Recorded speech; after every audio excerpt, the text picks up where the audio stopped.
165 చదరపు గజాలు కేవలం 15 లక్షల నుండే స్వర్గసీమ మీ నివాసాలకు చిరునామా. నమస్కారం, వెల్కమ్ టు ఐ డ్రీమ్. నేను మీ విజిత. ధర్మ మార్గం కార్యక్రమానికి స్వాగతం. మనకు వినాయక చవితి రాబోతోంది. వినాయక చవితి మన అందరము జరుపుకుంటాము, కానీ ఏ రకంగా జరుపుకోవాలి, మనం తెలిసి తెలియక ఎటువంటి తప్పులు చేస్తున్నాం వినాయక చవితికి సంబంధించి, ఇవన్నీ కూడా ఇప్పుడు గురుగారితో మాట్లాడి తెలుసుకుందాం. ప్రస్తుతం మనతో పాటు ఉన్నారు ప్రముఖ జ్యోతిష్యులు బ్రహ్మశ్రీ నందిపట్ల శ్రీహరి శర్మ గారు. ఇప్పుడు గురుగారితో మాట్లాడి అవన్నీ కూడా డీటెయిల్గా తెలుసుకుందాం. నమస్కారం గురుగారు. వాగర్థావివ సంపృక్తౌ వాగర్థ ప్రతిపత్తయే జగతః పితరౌ వందే పార్వతీ పరమేశ్వరౌ. సదాశివసమారంభాం శంకరాచార్య మధ్యమాం అస్మదాచార్యపర్యంతం వందే గురుపరంపరాం. ఆదిత్యాయ చ సోమాయ మంగళాయ బుధాయ చ గురుశుక్రశనిభ్యశ్చ రాహవే కేతవే నమః. శృంగేరి జగద్గురు పీఠాధిపతులకి, కంచి పీఠాధిపతులకి నమస్కారములు తెలియచేసుకుంటూ కార్యక్రమాన్ని ప్రారంభిద్దాం. గురుగారు, మనకు వినాయక చవితి రాబోతుంది. వినాయక చవితి అనగానే మామూలు సందడి అనేది ఉండదు. నవరాత్రులుగా మనం జరుపుకుంటాం వినాయక చవితిని. ముఖ్యంగా మనం ఇంట్లో చిన్న చిన్న పూజలు, నిత్య దీపారాధన ఉన్నప్పుడే ఏ రోజు పడితే ఆ రోజు మనం శుభ్రం చేసుకోవడానికి పనికిరాదని చెప్పి మాట్లాడుకుంటాం. అయితే ముఖ్యంగా వినాయక చవితి శనివారం మనకు వస్తుంది కాబట్టి ముందు రోజు శుక్రవారం రోజు మనం ఇంటిని శుభ్రం చేసుకోవడానికి పనికొస్తుందా, లేదు అంటే ఏ రోజున శుభ్రం చేసుకుంటే బాగుంటుంది? సాధారణంగా మనం ఏ పండుగ, వ్రతము కానీ, నోము కానీ, ఇంట్లో ఏ ఫంక్షన్ చేసుకున్నా ముందు రోజంతా ఇల్లంతా శుభ్రపరచుకుంటాం. అయితే ముఖ్యంగా శుక్రవారం రోజున ఇంటిని శుభ్రపరచుకోకూడదని మనకు శాస్త్రం చెప్పబడి ఉంది. కాబట్టి ఈసారి 7వ తారీఖు రోజు శనివారం రోజున మనకు వినాయక చవితి పండుగ వచ్చింది. కాబట్టి వీక్షించేటువంటి ఐ డ్రీమ్ ప్రేక్షకులందరూ కూడా గురువారం రోజునే ఇంటినంతా శుభ్రపరచుకోండి.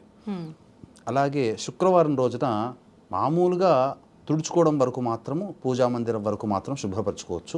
అయితే గురువారం రోజున ఇంటిని, పూజా మందిరాన్ని ఏ విధంగా శుభ్రపరచుకోవాలంటే, ఒక మంచి నీటిలో గళ్ళ ఉప్పు, పసుపు, గోమూత్రము ఇవన్నీ వేసి చక్కగా ఇల్లంతా కూడా శుభ్రపరచుకుంటే నెగిటివ్ ఎనర్జీ, మన ఇంటికి ఆవహించి ఉన్నటువంటి నెగిటివ్ ఎనర్జీ వెళ్ళిపోయి పాజిటివ్ ఎనర్జీ ఆకర్షించడానికి ఆ ప్రదేశం అనుకూలంగా తయారవుతుంది.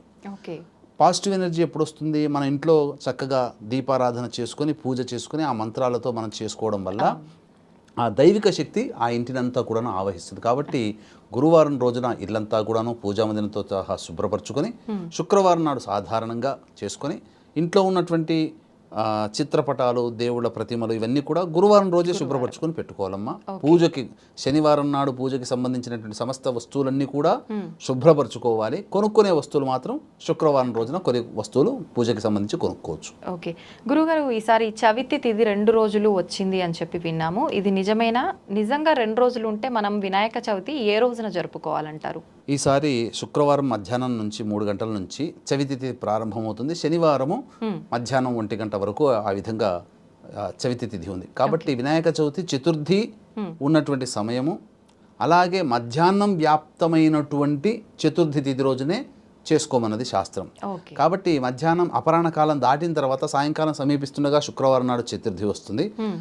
శనివారం రోజున మధ్యాహ్నం అంతా కూడాను ఈ యొక్క చతుర్థి ఉంది. కాబట్టి వినాయక చవితి 7వ తారీఖు రోజునే చేసుకోవాలి. పైగా సూర్యోదయ ప్రమాణాన్ని అనుసరించి సూర్యోదయానికి ఉన్నటువంటి తిథి కూడా చతుర్థి తిథి శనివారం రోజునే ఉంటుంది. కాబట్టి ఆ రోజునే అనగా 7వ తారీఖు రోజునే పూజా విధానం అనేటువంటిది వినాయక చవితి పండుగ చేసుకోవాలి. ఓకే గురుగారు, ఇప్పుడు మీరు ఇందాక అన్నారు పూజా సామాగ్రి అంతా కూడా శుక్రవారం రోజు తెచ్చుకోవచ్చు, పర్వాలేదు, ఇంటిని మాత్రం గురువారం శుభ్రం చేయాలని.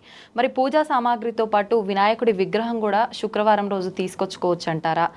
అది తేవటానికి కూడా సమయం చూసుకోవాలంటారా? ఎలాంటి విగ్రహాన్ని తీసుకొచ్చుకోవాలంటారు? సాధారణంగా గమనించుకున్నట్లయితే శుక్రవారం మధ్యాహ్నం ఈ యొక్క చవితి ప్రారంభమైంది కాబట్టి సాయంత్రం 5 గంటల తర్వాత బజారుకు వెళ్ళి ఈ యొక్క వినాయక ప్రతిమని, వినాయక పూజకి సంబంధించినటువంటి కావాల్సినటువంటి పూజా సామాగ్రి వస్తువుల్ని తీసుకురావచ్చు.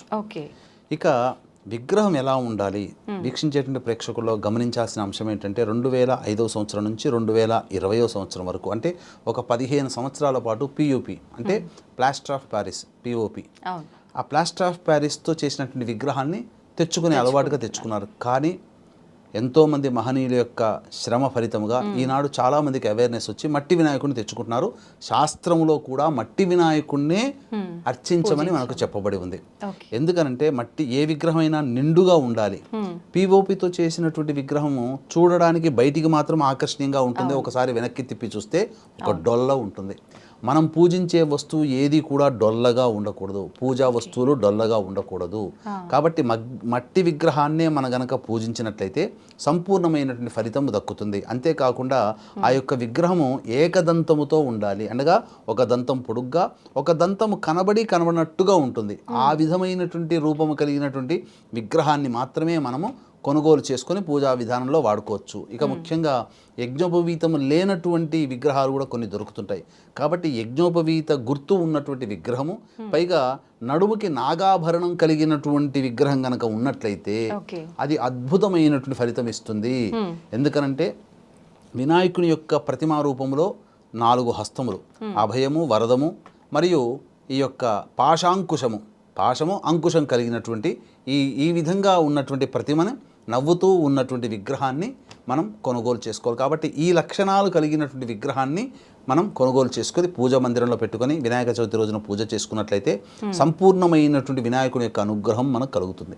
ఓకే గురుగారు, ఇంకొక చిన్న డౌట్. మనం వినాయకుడి విగ్రహం కొనుక్కునేటప్పుడు మీరు చెప్పినవన్నీ ఉండేలా చూసుకోవాలని చెప్పారు. దాంతోపాటు తొండం కూడా కుడివైపున ఉండేలాగా ఉన్న విగ్రహాన్ని మాత్రమే తెచ్చుకోవాలని చెప్పి అంటుంటారు. ఇది నిజమే అంటారా? చాలామందికి ఉండేటువంటి సందేహమేనమ్మా. అయితే తొండము కుడివైపున ఉన్నటువంటి విగ్రహం కలిగింది ఎల్లవేళలా పూజనీయముగా ఉండాలి. అంటే ఎల్లవేళలా పూజనీయత అనేటువంటిది ఎక్కడ ఉంటుంది? దేవాలయంలో. ఎందుకంటే 3 కాలాల్లో నిత్యము ధూపదీప నైవేద్యం పంచోపచార పూజా విధానంగా చేయడం జరుగుతుంది. కాబట్టి తొండం కుడివైపున ఉన్నటువంటిది అత్యంత శీఘ్ర ఫలప్రదాత విగ్రహముగా చెప్పబడి ఉంది వినాయకుడికి సంబంధించి. క్షిప్ర గణపతి అని కూడా అంటుంటారు. కాబట్టి ఇక్కడ ఏంటనంటే కేవలం దేవాలయాల్లో మాత్రమే ఈ ఏర్పాటు ఉంటుంది. అన్ని రకాల నైవేద్యాలు పెట్టే ఏర్పాటు మన ఇంట్లో కనుక ఉపాసనా పరులై ఉండి మన ఇంట్లో కూడా మనము కూడా 3 కాలాలలో ఆ యొక్క వినాయకుడికి నైవేద్యము అన్ని రకాలుగా ఉపచారాలు శాస్త్ర ప్రకారము చేసుకోగలిగే వెసులుబాటు ఉంటే ఆ విధంగా కుడివైపున ఉన్నటువంటి విగ్రహాన్ని, తొండం కుడివైపుగా ఉన్నటువంటి విగ్రహాన్ని కొనుగోలు చేసి పూజా మందిరంలో పెట్టుకోవచ్చు. అంటే మనం నిత్యం దీపారాధన నైవేద్యం పెట్టాలనుకుంటే విగ్రహం పెట్టుకోవచ్చమ్మా, నిమజ్జనం చేయాల్సిన అవసరం లేదు. అయితే ఇక్కడ ప్రధానంగా ఏంటనంటే ఈ యొక్క ఎడమ వైపుకు తిరిగి ఉన్నటువంటి విగ్రహాన్ని అందరూ కూడా పూజించవచ్చు. ఇది కూడా లక్ష్మీప్రదము లాంటిది, ఏం తప్పు కాదు.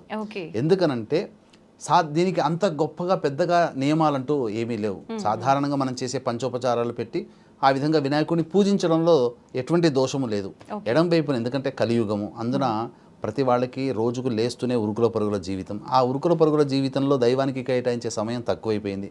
కాబట్టి ఏ పని చేసినప్పటికీ కూడాను నిజాయితీగా భక్తి నిష్ఠతో గనక చేసినట్లయితే తప్పకుండా ఫలితం వస్తుంది. కానీ అంత భక్తి నిష్ఠ శ్రద్ధ ఇవన్నీ కూడా ఇప్పుడున్నటువంటి సామాన్య ప్రజలకి లేవు. కాబట్టి సాధారణంగా ఎడం వైపు తొండ ఉన్నటువంటి వినాయక విగ్రహాన్ని కనుక తెచ్చుకొని పూజించుకున్నట్లయితే మంచి ఫలితం కలుగుతుంది, శాస్త్రం కూడా ఒప్పుకుంటుంది. అయితే కొన్ని కుటుంబాలలో చాలామంది ఇప్పుడు పిల్లలకి పేర్లు పెట్టడంలో డిఫరెంట్గా ఉండే ఎవరికీ లేని పేర్లు పెట్టుకుంటాము అని ఎట్లయితే కోరికలు గుర్రాలే పరిగెడుతున్నాయో, వినాయకుడి విగ్రహాల్లో కూడా ఎవడింట్లో లేనటువంటి వినాయకుడి విగ్రహం మనం తెచ్చుకోవాలని చెప్పి రకరకాల భంగిమల్లో ఉన్నటువంటి విగ్రహాన్ని కొనుగోలు చేస్తున్నారు. అందులో భాగంగా తొండము విషయంలో కొన్ని జాగ్రత్తలు తీసుకోవాలమ్మా.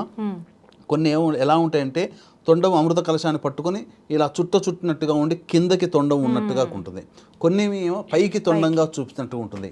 ఎప్పుడు కూడా అలాంటి విగ్రహాన్ని కొనుగోలు చేయకూడదు. ఎందుకంటే తొండము కిందికిగా ఉన్నటువంటి విగ్రహం కొనుగోలు చేస్తే అది యోగ సంబంధించినటువంటి విగ్రహము, యోగనిష్టతో ఉన్నటువంటి. తొండం పైకి ఉన్నటువంటిది అయితే అది తపోనిష్టతో కలిగినటువంటి విగ్రహము. కాబట్టి యోగనిష్టలో ఉన్నటువంటి వినాయకుడిని, తపోనిష్టలో ఉన్నటువంటి వినాయకుడిని కనుక మనం కనుక పిలిచి ఆవాహన చేసి అతనికి యోగ తపోనిష్టలకి భంగం కలిగించామంటే ఆగ్రహానికి గురవుతాము. పైగా దేవతాగ్రహానికి గురైతే పూజ చేయడం వల్ల వచ్చే మంచి మాట దేవుడెరుగు, దానివల్ల చెడు ఫలితాలు కలుగుతాయి. కాబట్టి తొండము ఎడం వైపున ఉన్నటువంటి విగ్రహాన్నే మనం పూజా మందిరంలో సాధారణంగా మనం ఆ వినాయక చవితి రోజున కొనుగోలు చేసి ఆ యొక్క విధానంగా మనం పూజ చేసుకోవచ్చు. కుడివైపున ఉన్నటువంటి వాటికి కానీ తొండము దిగువన అనగా అధోముఖంగా చూస్తున్నట్టుగా ఊర్ధ్వముఖంగా పైకి చూస్తున్నట్టుగా ఉన్నటువంటి విగ్రహాన్ని మనం కొనుగోలు చేయకూడదు. ఓకే.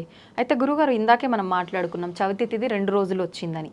చాలా మందిలో డౌట్ ఉంటుంది. అంటే కొంతమంది సాయంకాలమే విగ్రహ ప్రతిష్టాపన చేసి అప్పుడు పూజలు చేస్తుంటారు, పొద్దంతా చేయకుండా. కొంతమంది పొద్దున్నే సూర్యోదయంతోటే స్టార్ట్ చేస్తుంటారు పూజ. నిజంగా ఏ టైంలో చేసినప్పటికీ ఏ రోజున చేయాలంటారు? చేసేటప్పుడు సమయం చూసుకోవాలంటారా? ఇక్కడ చవితి తిథి 2 రోజులు రావడం కొంత గందరగోళానికి గురి చేసింది. అయితే ఇంకా నో డౌట్ శనివారం రోజున మాత్రమే మన వినాయక చవితి పూజ చేసుకోవాలి. అయితే మనకు ముద్గల పురాణాన్ని అనుసరించి వినాయక చవితి యొక్క పూజ ఈ యొక్క మధ్యాహ్న సమయంలో చేసుకోమన్నది. అంటే కాబట్టి ఎటువంటి సమయంలో అంటే 7వ తారీఖు రోజున ఉదయం 11 గంటల నుంచి 1 గంట 15 నిమిషాల లోపల ఈ యొక్క వినాయక చవితి పూజ చేసుకోవచ్చు మనం. అయితే సాధారణంగా మంటపాలలో గనక ఉన్నటువంటి వాళ్ళు వినాయక చవితి పూజ అనేటువంటిది సాధారణంగా సాయంత్రం పూట చేస్తుంటారు. కాబట్టి సాయంత్రం పూట పంచమి తిథి వస్తుంది కాబట్టి అప్పుడు పూజ చేసుకుంటే ఫలితం ఉంటుందా అనే సంశయం కూడా చాలా మందికి ఉంటుంది. ఇందులో సంశయం పడాల్సిన అవసరం లేదు. సూర్యోదయానికి ఏ తిథి ఉందో ఆ రోజంతా కూడా ఆ తిథి మనం చెప్పుకుంటాం.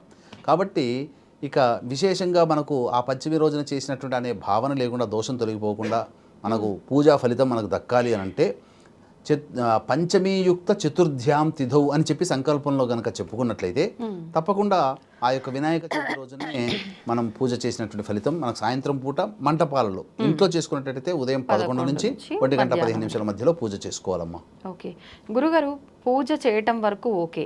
ఈ మధ్యకాలంలో వింటున్నాము వినాయకునికి సంబంధించిన పూజ ఏదైనా సరే మగవారు చేస్తేనే మంచిది, శుభం కలుగుతుంది, ఆడవారు చేయడానికి పనికిరాదు అని చెప్పి. నిజంగా భగవంతుని పూజించడానికి ఆడ మగ అనే భేదం చూసుకోవాలంటారా?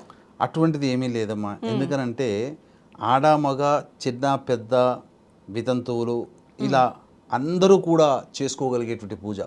వితంతువులు కూడా చేసుకోవచ్చమ్మా. అంటే ఏంటి, వితంతువులు కూడా చేసుకుంటే ఏంటంటే భవిష్యత్తు ఉత్తర జన్మలో దీర్ఘాయుష్మంతుడైనటువంటి భర్తతో కలిసి పూజ చేసుకునే అర్హత కలిగినటువంటి జన్మ వితంతువు జన్మ ఎత్తుతుంది. కాబట్టి ఇక్కడ వితంతు అని చెప్పి చిన్నతనంగా చూడాల్సిన అవసరం లేదు. పూర్వ సువాసినులు అని అనవచ్చు. ఎందుకంటే ప్రతి వాళ్ళు మానవులే కాబట్టి కొన్ని కర్మవశాత్తు కొన్ని ఇబ్బందులు కలుగుతాయి జీవితంలో. అంత మాత్రాన వాళ్ళని తీసిపోలేరు. అలాగే రావణుడి యొక్క తల్లి కైకసి మహాశివ భక్త పరాయణురాలు. మరి ఆమె ప్రతిరోజు కూడాను సముద్రం దగ్గరికి వచ్చి సైక తెలంగాణ ఏర్పాటు చేసి పూజ చేసింది అని అంటే ఆమె ఖచ్చితంగా పూజ చేసే ముందు గణపతి పూజ చేసి ఉంటుంది కదా. ఎందుకంటే ఆమె ప్రతిరోజు శివార్చన చేసేది, శివాభిషేకం చేసుకునేది, ఖచ్చితంగా గణపతి పూజ. కాబట్టి వీక్షించేటువంటి ప్రేక్షకులు వితంతువులు కూడా చేసుకోవచ్చు. అయితే ఇక్కడ ప్రధానంగా మగవాళ్లే చేసుకోవాలి, ఆడవాళ్ళు చేయకూడదు అనేటువంటి యొక్క ప్రచారం చాలా ప్రసార మాధ్యమాల్లో జరుగుతుంది. పురుషులు కాకుండా స్త్రీలు కూడా ఈ యొక్క పూజ చేసుకోవచ్చు. ఎందుకనంటే ఇది అందరికీ సంబంధించినటువంటి పూజ కాబట్టి అన్ని సంశయాలు వదిలి స్త్రీ పురుష భేదం లేకుండా అన్ని వర్ణాల వారు, అన్ని కులాల వారు, మతాల వారు కూడా ఈ పూజ చేసుకోవచ్చు. ఓకే గురుగారు, నేనే అడగాలనుకున్నా యాక్చువల్గా వితంతువుల గురించి పూజ చేయొచ్చా అని. దాంతోపాటు ఆడవారు బహిష్టు సమయంలో కానీ, ఏటి సూతకంలో ఉన్న వాళ్ళు కానీ, ఇలాంటి వాళ్ళు కూడా ఆ కుటుంబ సభ్యులు ఈ పూజా విధానాన్ని ఆచరించవచ్చు అంటారా? ఏటి సూతకం అనేటువంటిది కనుక చూసుకుంటే చాలామందికి కన్ఫ్యూజన్ ఉందమ్మా. ఏంటనంటే ఇప్పుడు ఒక ఇంట్లో 4 అన్నదమ్ములు ఉంటారనుకోండి, అన్నయ్య గతించారనుకోండి. అన్నయ్య గతించినప్పుడు ఆ అన్నయ్య భార్య పిల్లలకి మాత్రమే ఏటి సూతకం ఉంటుంది. ఓకే, ఈ అన్నదమ్ములు కూడా ఏటి సూతకంలో పాలు పంచుకుంటారు. అవును, తప్పమ్మా. వాళ్ళకి ఈ అన్నదమ్ములకి 11 రోజులు మాత్రమే ఉంటుంది మహిళ. కానీ అన్నయ్య చనిపోయినందుకు వీళ్ళు కూడా ఏటి సూతకం వరకు కూడా పూజలు చేసుకోరు, అది తప్పు. అయితే ఏటి సూతకంలో ఉన్నటువంటి వాళ్ళు ఈ యొక్క నోములు వ్రతాలు సంవత్సరీకం అయ్యేంత వరకు చేసుకోకూడదని మనకు శాస్త్రం చెప్పబడి ఉంది. మరి అటువంటి వాళ్ళు ఎలా దేవుని పూజ అంటే దేవుని పూజ జరుగుతున్న ప్లేస్లోకి వెళ్ళి చూడవచ్చు. దేవుని పూజ జరుగుతున్నప్పుడు ఇప్పుడు గణపతి చెందాలని రాస్తారు, లేదా ఆ గణపతి పూజలో భాగంగా అవసరమయ్యే పూజా సామాగ్రికి వాళ్ళు డబ్బులు ఇచ్చినట్లయితే అందులో పాలు పంచుకున్నా చాలు, ఆ గణపతి పూజ చేసిన ఫలితం దక్కుతుంది.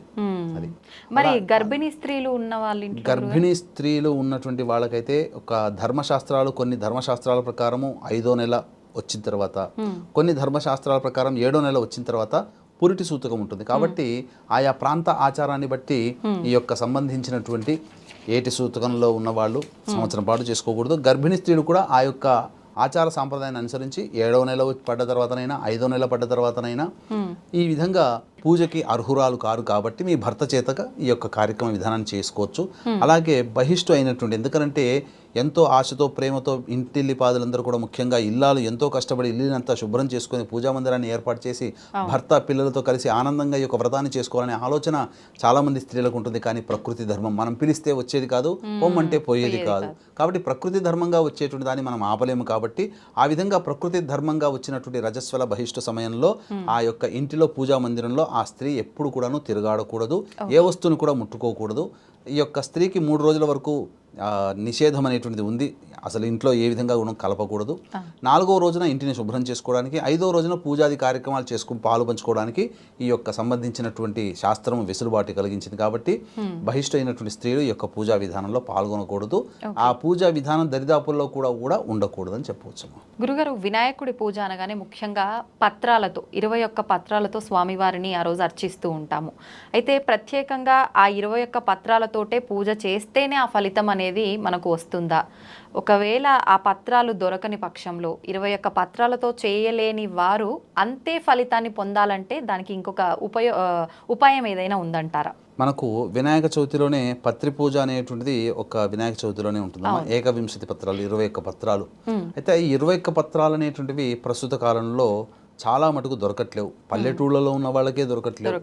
మరి అటువంటిది సిటీ ప్రాంతంలో ఉన్నటువంటి వాళ్ళకి దొరకవు. కాకపోతే చాలా మంది ఆ యొక్క పత్రాల పేరున చెప్పి పిచ్చి పిచ్చి మొక్కల యొక్క ఆకుల్ని తెంపుకొని వచ్చి, వేర్లను తెంపుకొని వచ్చి, కాండాలను తెంపుకొని వచ్చి ఇవే పత్రాలంటే పూజ చేసుకుని అని అంటున్నారు. మనం గుడ్డిగా వెళ్ళి ఆ పత్రాన్ని తెచ్చుకుంటున్నాం.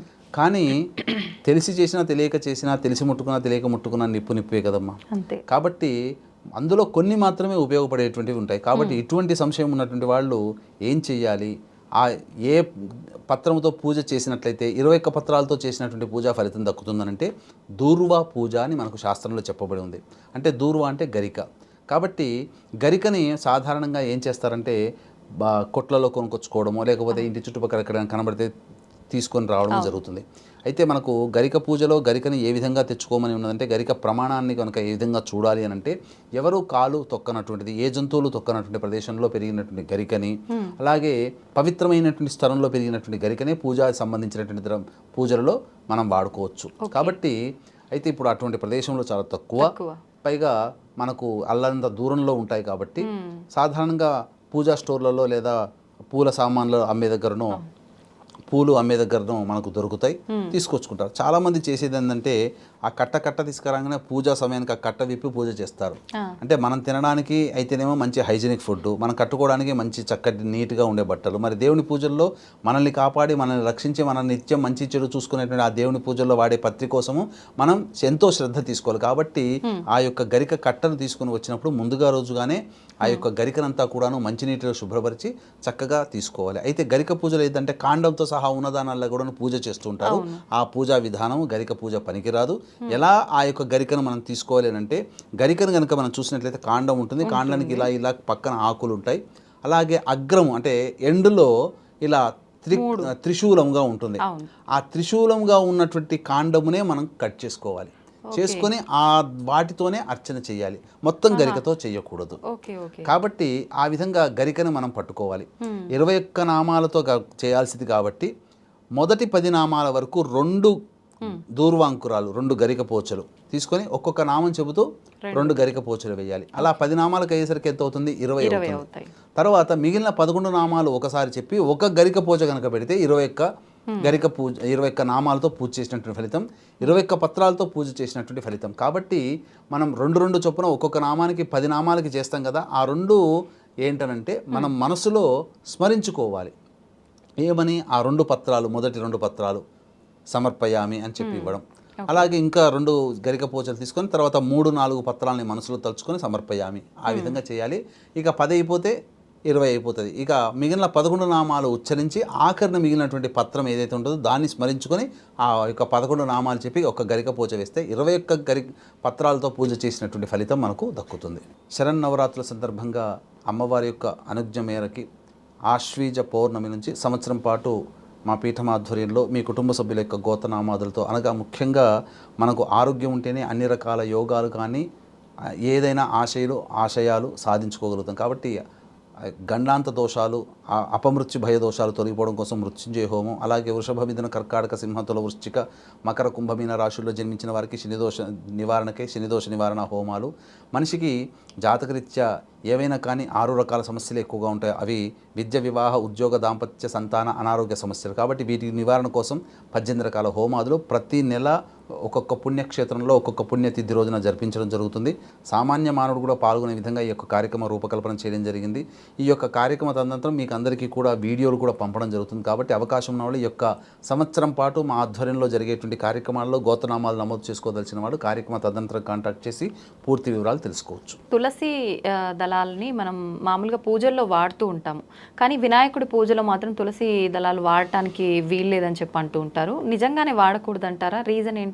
ఈ యొక్క తులసి అనేటువంటిది మనకు ప్రధానంగా చూసుకున్నట్లయితే విష్ణుడికి భార్యగా ఉండాలని, భర్తగా విష్ణువుని పొందాలనే నియమంతో బ్రహ్మగూర్చి ఘోర తపస్సు చేస్తేగా బ్రహ్మ ప్రత్యక్షమయ్యి బద్రికాశ్రమంలో విష్ణు భగవానుడు నీ కోసం వస్తాడమ్మా, నీవు అక్కడ బద్రికాశ్రమానికి వెళ్ళు, విష్ణు భగవానుడు రాగానే నిన్ను గుర్తించి నిన్ను వివాహం చేసుకుంటాడు అని చెప్పి చెప్తుంది. అని వరం ఇచ్చేసేసరికి ఈ తులసి స్త్రీ రూపంలో ఉన్నటువంటి తులసి బద్రికాశ్రమానికి వెళుతుంది. అంతటా కొంత కాలానికి ఎదురు చూస్తూ ఉన్నది విష్ణు భగవానుడు వస్తాడేమో అని చెప్పి. అయితే సాధారణంగా గణాధిపత్యం కలిగినటువంటి వినాయకుడు కొన్ని రోజుల తర్వాత చక్కగా మంచి వేషధారణతో ఉండి గంధ పుష్పమాలికలు మెడలో వేసుకొని ఆ విధంగా బద్రికాశ్రమంలో విహరిస్తున్నాడు గంగా నదీ తీరంలో. విహరించేసరికి ఆ సమయానికి తులసి వచ్చినటువంటి సందర్భంగా చూసి విచిత్రమైనటువంటి రూపం కలిగినటువంటిది చూసి విష్ణువే నన్ను పరీక్షింపదలిసి ఈ రూపంలో వచ్చాడని చెప్పి భావన చేసుకుని గణపతి వెంట పడిందట, నన్ను పెళ్లి చేసుకో అని. అన్న తర్వాత అతను వినాయకుడు జరిగినదంతా కూడా గమనించి విష్ణు ఎవరై అంటే నాకు తండ్రితో సమానం, విష్ణువుని పెళ్లి చేసుకోవాలని అనుకుంటుంది కాబట్టి ఈమె తల్లితో సమానం కాబట్టి నేను చేసుకోనమ్మా అని అనడం. ఆ విధంగా చెప్పేసేసరికి ఎంత చెప్పినా కానీ వినకపోయేసరికి ఆ యొక్క వినాయకుడికి కోపం వచ్చి భూలోకంలో వృక్ష జాతిలో పుట్టుగాక అని చెప్పి శాపం ఇచ్చేస్తాడు. తర్వాత తులసి మాత కూడా కోపగించుకొని నీకు 2 పెళ్ళిళ్ళు జరుగుగాక అని చెప్పి శాపం ఇచ్చేస్తుంది. ఇది జరిగిన తర్వాత అప్పుడు కొంత ఇబ్బంది పడ్డ తర్వాత అనగా బాధపడ్డ తర్వాత, అమ్మ నీవు నాకు తల్లితో సమానరాలు అమ్మా, విష్ణువు ఎవరో కాదు నాకు తండ్రి, అతన్ని పెళ్లి చేసుకోవాలనుకున్నావు, నువ్వు తల్లితో సమానం, నేను విష్ణువు కాదో మొర్రో అంటే కూడా నువ్వు పట్టుబట్టి నా వెంట పడ్డావు కాబట్టి నిన్ను శాపం ఇవ్వాల్సి వచ్చింది, నువ్వు ప్రతిశాపం ఇచ్చావు, జరగక మానదు, ఇక అనుభవించాల్సిందే అని చెప్పంగానే అప్పుడు ఇక తులసీదేవిని చూసి ఇక నా యొక్క పూజల్లో నీ యొక్క పత్రాన్ని వాడకూడదు అని చెప్పి నిషేధం చేస్తాడు. ఎందుకు నిషేధం చేస్తాడు అంటే అక్కడ ఏం కోపం కాదమ్మా, తల్లితో సమానురాలైనటువంటి పత్రాన్ని కొడుకు పూజల్లో వాడవచ్చునా? ఇప్పుడు తల్లి వచ్చి ఎక్కడైనా కొడుకుకి నమస్కారం చేస్తుందా? కొడుకే తల్లికి నమస్కారం చేయాలి. తులసిని పూజించాల్సినటువంటి వినాయకుడు తన వినాయకుడి పూజలో తులసిని ఇష్టపడడు పూజ చేయడానికి. కానీ సంవత్సరంలో ఒక రోజు వచ్చే వినాయక చవితి రోజున మాత్రం తులసి పత్రంతో పూజ చేయవచ్చని శాస్త్రం చెప్పబడ్డది. ఇక ఏ రోజుల్లో కూడా ఎప్పుడు కూడా తులసితో గణపతికి పూజ చేయకూడదు, నిషేధము. దానివల్ల దుష్ప్రభావాలు కలుగుతాయని చెప్పవచ్చు. ఓన్లీ చవితి రోజు మాత్రం పర్వాలేదు చేయొచ్చు. వినాయక చవితి, అది కూడా వినాయక చవితి రోజు ఏదో ఒక కారణం చేత మనకు వినాయక చవితి రోజు వినాయకుడి పూజ చేయటానికి వీలు కాకపోతే మరి ఇంకొక రోజు ఎప్పుడైనా చేసుకునే అవకాశం ఉందంటారా? అలా మన శాస్త్రంలో ఉందా? ఇప్పుడు ఇక్కడ పూజ సమయానికి చేయలేకపోవడం అనేటువంటిది మన యొక్క కర్మ దోషం కాబట్టి చేసుకోవాలి పూజ అనేటువంటి మనసులో ఉంటుంది. కాబట్టి శాస్త్ర ప్రకారం వెసులుబాటు ఎప్పుడయ్యానంటే, ఎందుకంటే ఇప్పుడు ఉన్నటువంటిది ప్రతిదీ కూడా బిజీ స్కెడ్యూల్. ఎందుకంటే ఒకప్పుడు కుటుంబ సభ్యులు, పెదనాన్నలు, బాబాయిలు, మేనత్తలు, మేనమామలు అందరూ కలిసి చక్కగా ఇంటిలిపాది ఒక 50 మంది కలిసి ఒకే చోట కూర్చొని ఈ యొక్క వినాయక చవితి పూజ చేసుకునేవాళ్ళు. వినాయక చవితి అని కాదు, ఏ పూజనైనా. రాను కాలం మారాయి, కాలంలో మనుషుల యొక్క ప్రభావాలు మారిపోయి సంబంధ బాంధవ్యాలు కూడా తగ్గిపోయాయి. ఇప్పుడు న్యూక్లియర్ ఫ్యామిలీస్ అయిపోయాయి. కాబట్టి ఇప్పుడు సోలో పర్సన్గా అయిపోయింది. నాకు నేనే రాజు, నాకు నేనే మంత్రి అన్నట్టుగా తయారైపోయింది. కాబట్టి బిజీ స్కెడ్యూల్స్ ఉండడం వల్ల కొంతమంది వినాయక చవితి రోజున పూజ చేసుకోలేకపోవచ్చు. ముఖ్యంగా స్త్రీలు ఈ ఋతుక్రమం సందర్భంగా ఇబ్బంది వచ్చినప్పుడు ఆ విధంగా పూజ చేసుకోలేకపోవచ్చు. కాబట్టి అటువంటి వాళ్ళు ఏం చేయాలంటే, భాద్రపద మాసము పౌర్ణమి తర్వాత వచ్చే సంకష్టహర చతుర్థి రోజున, వినాయక చవితి రోజున ఈ విధంగానైతే మనం పూజ చేసుకొని దైవానుగ్రహాన్ని పొందుతామో, ఆ విధంగా సంకష్టహర చతుర్థి భాద్రమాసంలో పౌర్ణమి తర్వాత వచ్చేటువంటి రోజున పూజ చేసుకొని ఆ దైవానుగ్రహాన్ని పొందవచ్చు. వినాయక చవితి రోజున చేసినటువంటి పూజా ఫలితమే మనం పొందుతామని చెప్పవచ్చు. అంటే ఆ రోజు విగ్రహం పెట్టి మామూలుగా అలానే చేసుకోవచ్చు. ఓకే. గురుగారు, మనందరం కూడా ఎక్కువ శాతం తొలి పూజ అనేది వినాయకుడికే చేస్తుంటాం. ఎటువంటి కార్యం తలపెట్టినా ముందుగా ఆయనకు పూజ చేసిన తర్వాతే మిగతాయి చేస్తుంటాం. కానీ వైష్ణవులు మాత్రం వినాయకుడిని పూజించరు అని చెప్పి వింటుంటాం. మరి వాళ్ళు వినాయకుడి బదులుగా ఏ దైవాన్ని ఆరాధిస్తుంటారు? వైష్ణవులు ఊహించి మనం పూజ చేసుకునేటువంటి గజానన రూపంలో ఉండే వినాయకుడిని పూజించారు. వాళ్ళకంటూ సపరేట్గా మళ్ళీ గణాధిపత్యం కలిగినటువంటి నాయకుడు ఉన్నాడు. అంటే పూర్వం ఒకప్పుడు ఇవన్నీ ఏమీ లేవమ్మా. శైవము వైష్ణవం అన్ని కలిసే ఉండేటివి. రామానుజాచార్యుల వారు ఎప్పుడైతే జన్మించి వైష్ణవ మతాన్ని స్థాపించి వైష్ణవ మతాన్ని వ్యాప్తి చేశారో అప్పుడు శైవులకి వైష్ణవులకి మధ్య విభేదాలు పెరిగి అంతరాలు పెరిగిపోయి ఒకరినొకరు కొట్టుకొని చంపుకునే పరిస్థితి దాకా వచ్చింది. కాబట్టి సాక్షాత్తు రామానుజాచార్యుల వారే శైవుల యొక్క ప్రభావాన్ని భరించలేక శ్రీరంగపట్నంలో వెళ్ళి కొన్నేళ్ళు తలదాచుకోవాల్సి వచ్చింది. కాబట్టి అందరూ కూడా ఇంత ఇబ్బంది పెట్టినటువంటి శైవ మతానికి సంబంధించినటువంటి వాడు కదా, శివుని కొడుకు కదా గణపతి, మరి మనం వైష్ణవ మతం కదా, మరి మనకు విష్ణు సంప్రదాయంలో మరి గణపతి గణాలకి నాయకుడు ఎవడూ లేరా, కాబట్టి మనం సపరేట్గా మనం పెట్టుకుందాం ప్రత్యేకంగా అని చెప్పి అందరూ ఆలోచించి తీర్మానం చేసుకుని ఒక పర్సన్ని తెరపైకి తీసుకొచ్చారు. వారి పేరే విశ్వక్సేనుడు. విశ్వక్సేనుడు అనేటువంటి వాడు కూడా సేమ్ విష్ణువు మాదిరిగానే శంఖ చక్రాలు కలిగి ఉండి గదని కలిగి ఉంటాడు. కానీ అతని అనుచరులు కనుక చూసినట్లయితే వినాయకుడు రూపం కలిగినటువంటి ఇద్దరు అనుచరులు ఉంటారు. అంటే ఏంటి, శైవ మతం మీద మనం ఆధిపత్యం చేసాం, మన సహాయకులు వినాయకుడు రూపంతో ఉన్నవాళ్ళు, అంటే గణపతే మనకు సహాయంగా ఉన్నాడు, మనం పెట్టినటువంటి విశ్వక్సేనుడు అనే భావాన్ని తీసుకొచ్చే విధంగా ఆ యొక్క విశ్వక్సేనుని సృష్టించారు. ఎక్కడ ఏం వేదంలో కూడా విశ్వక్సేనుడు యొక్క ప్రస్తావన ఉండదు. వైష్ణవ మతం ఏర్పడిన తర్వాత విశ్వక్సేనుడు గణాలకి నాయకుడుగా నియమింపబడ్డాడు. అయితే ప్రధానంగా మనం కొలిచేటువంటి గణనాథుడు ఏనుగు ముఖంతో ఉంటే ఈ యొక్క వైష్ణవులు కొలిచేటువంటి గణనాథుడైనటువంటి విశ్వక్సేనుడు మనుష్య రూపంలో ఉంటాడని శాస్త్రం చెప్పబడింది. ఓకే. గురుగారు, ముఖ్యంగా మనకు వినాయక చవితి పూజ రోజు పాలవెల్లి అని కడుతూ ఉంటాము, రకరకాల పండ్లన్నీ కూడా కట్టి. అసలు ఇది వేరే పూజల్లో ఎక్కువగా వాడినట్టుగా అయితే ఎక్కడా చూడలేదు. ఎందుకని ప్రత్యేకించి వినాయక పూజలోనే వాడతాం? దీని ప్రత్యేకత ఏంటంటారు? పాలవెల్లిలు అనగా ఈ యొక్క వినాయకుడి మీద ఆచ్ఛాదన రూపంలో పైన కడతారు. దానికి అనేక రకాలైనటువంటి వివిధ రకాల పండ్లు, కూరగాయలు, ఆకుకూరలు ఇవన్నీ పెడతారు. అంటే ఇక్కడ దీనికి సంబంధించినటువంటి సృష్టికి సంబంధించిన ఒక గాథ కూడా ఉందమ్మా. బ్రహ్మ సృష్టిని ప్రారంభించాలనే ఉద్దేశంతో అనేక విధాలుగా ప్రయత్నం చేశాడు. ఎన్ని సృష్టి కార్యక్రమాలు చేసినా ఫలితాన్ని పొందలేకపోతున్నాడు. ఎప్పుడు కూడా ఆటంకాలు ఎదురవుతున్నాయి. అలాగే ప్రతి దాంట్లో కూడా సృష్టి క్రమం రావట్లేదు. అంతటా ఆలోచన చేసి తాను తప్పు తెలుసుకొని తాను గణపతిని పూజ చేయకుండా నేను సృష్టి ప్రారంభించాను తెలుసుకొని ముమ్మార్లు కూడాను గణపతికి నమస్కారం చేసుకొని గణపతి ప్రార్థన, గణపతి యొక్క అనుగ్రహాన్ని పొంది సృష్టి ప్రారంభించాడు. అయితే గణపతి గురించి చేసినటువంటి తపస్సు ప్రభావం వలన అకార ఉకార మకార స్వరూపమైనటువంటి ఓంకార రూపంలో గణపతి గజానుడి రూపంలో అతనికి బ్రహ్మకి దర్శనమిచ్చి వరమున సొంగుతాడు. విద్య అలాగే ఆ యొక్క సృష్టి అంతా కూడాను నిర్విరామంగా కొనసాగుతుంది. కాబట్టి ఈ సృష్టి అనగా ఈ సృష్టి క్రమం ఎలా ఏర్పడుతుందమ్మా? మనిషి పుట్టుక లేదా జీవం పుట్టుక. ఆ జీవం మనుగడకి కావాల్సినటువంటి సౌకర్యాలన్నీ కూడాను అనగా ఆకులు, అలమలు, కాయగూరలు, పండ్లు, పుష్పాలు ఇవన్నీ కూడా ఏ జీవికి మనుగడకి అవసరమో ఆ జీవికి సంబంధించిన పదార్థం అనేటువంటిది. కాబట్టి సృష్టిలో ఈ యొక్క జీవి మనుగడను సూచించేటువంటి అనగా మనుషులకి కావాల్సినటువంటి పండ్లు, కూరగాయలు, ఆకుకూరలు అవన్నీ కూడాను సృష్టి క్రమంలో ఉండే విధంగా ఏర్పాటు చేయడం అనగా పాలవెల్లిలో కట్టడము. ఇక సృష్టి అంతా ఎటువైపు చూసినా 4 దిక్కులే ఉంటుంది. అందుకని చతురస్రాకారంగా పాలవెల్లిని ఏర్పాటు చేస్తారు, గుండ్రంగా కంటే కూడా. కాబట్టి 4 దిక్కును సూచించే విధంగా చతురస్రాకారం ఉంటుంది. ఈ విధంగా ఈ యొక్క గణపతి పూజలో భాగంగా పాలవెల్లిని కట్టడంలో ఉన్నటువంటి అంతరార్థము అంటే ఏంటి? ఇక్కడ ప్రధానంగా మనం గమనించాల్సింది ఏంటంటే సృష్టి ప్రారంభించాలనుకున్నటువంటి బ్రహ్మకి కూడా సృష్టి కార్యం నెరవేరలేదు. సృష్టి జరగడానికి మూల కారణం దైవానుగ్రహం ఈ యొక్క గణపతి రూపంలో అని తెలుసుకున్న వాళ్ళందరూ కూడా సృష్టిని సూచించేటువంటి పాలవెల్లిని గణపతి పూజలో భాగంగా వాడడం సాంప్రదాయంలోకి వచ్చేది. ఓకే గురుగారు, మనం వింటూ ఉంటాం ఎవరైతే వినాయక చవితి రోజు చంద్రుని గనక చూస్తారో వాళ్ళు నీలాప నిందల పాలవుతారు అని చెప్పి. అయితే ముఖ్యంగా మనకి ఈసారి 2 రోజులు చవితి తిథి ఉంది. మరి ఏ రోజున మనం చంద్రుడిని చూడకూడదంటారు? చంద్రుడికి సంబంధించినటువంటిది వినాయక చవితి రోజున చంద్రుడిని చూడకూడదని చెప్పి మనకు శాస్త్రం. ఎందుకంటే పార్వతీదేవి సాక్షాత్తు వరం ఇచ్చినటువంటిది, శాపం ఇచ్చినటువంటిది కూడా అని చెప్పవచ్చు. అయితే ఇప్పుడు మనకు 2 రోజుల పాటు వచ్చిందమ్మా. శుక్రవారం నాడు మధ్యాహ్నం 3 గంటల నుంచి చవితి ఉంది, శనివారం నాడు మధ్యాహ్నం వరకు ఉంది.